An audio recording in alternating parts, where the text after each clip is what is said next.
สบายดีพี่น้องมื้อนี้ก็อากาศก็สีลมๆอีกแล้วเนาะจากอากาศสีลมๆเย็นๆอีกแล้ว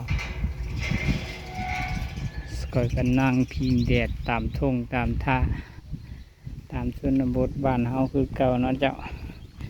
ก็สิเลาะไปเข้าในบ้านก่อนจักหน่อยเนาะเจ้าสิเลาะเข้าในบ้านวันนี้ก็สิพาพี่พาน้องไปชมวิวธรรมชาติของบ้านนาโพ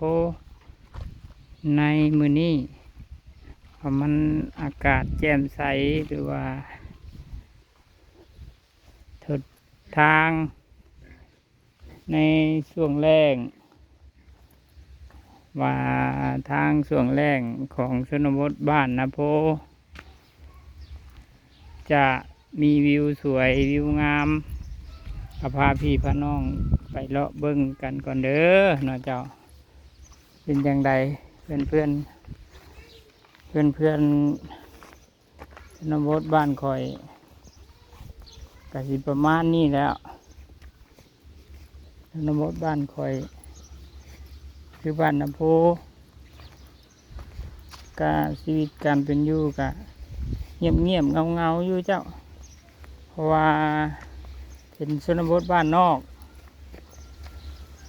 เนาะผู้คนก็สิประมาณว่า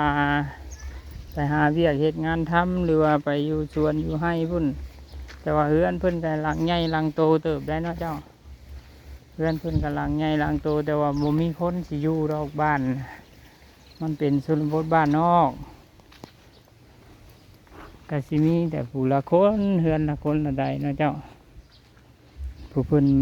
ว่ามีนั่นก็ลิ้วเอาพี่น้องเอ้ยลิ้วเอาก็ซื้อก็ยังบ่ทันได้ว่าสิรวงสิลายพายมาก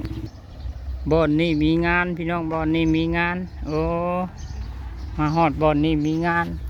เพิ่นงานขอเบาขอสาวก็สิประมาณนี้แหละพี่น้องเอ้ยเพื่อเพื่อนสิมาแต่ทงแต่ท่าคิดว่าบ่อนที่มีงานได้นี่แต่ยังมีคนมาย่อมจอมแจมมาย่อมจอมแจมอันนี้เฮือนงานนี่เฮือนงานเพิ่นก็สิมีเสียงบนชนแซวขอบใจด้วยซ้ำนี้ก่อนเด้อเพื่อน